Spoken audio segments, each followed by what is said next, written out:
সকল শহীদ ভাইদের আমি সমবেদনা জানাই।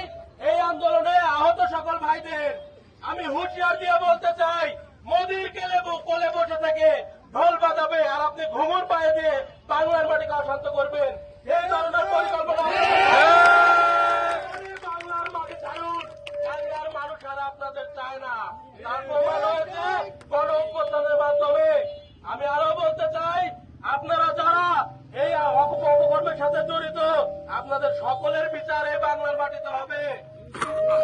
বৈষম্য বিরোধী ছাত্র আন্দোলনের ব্যানার ব্যবহার করে কেউ বা কারা কোন একক গোষ্ঠী যদি কোন ধরনের অপকর্ম করে, সকল ছাত্র জনতা এটা রুখে দিবে।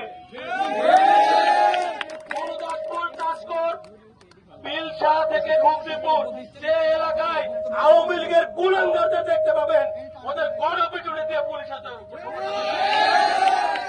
আমরা অন্তর্বর্তীকালীন সরকারের কাছে আকুল অনুরোধ জানাই, এই ধরনের নিষিদ্ধ সংগঠন ছাত্রলীগের বিরুদ্ধে এখনই যৌথ বাহিনীর অভিযান পরিচালনা করুন।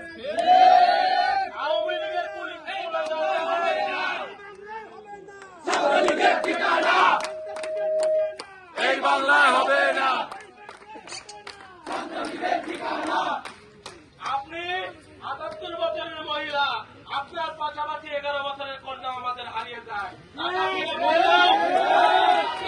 কোনো পথ নাই। তাই আপনারা যে সকল অবৈধ বাচ্চা কাচ্চা আছে তাদের এখনই সতর্ক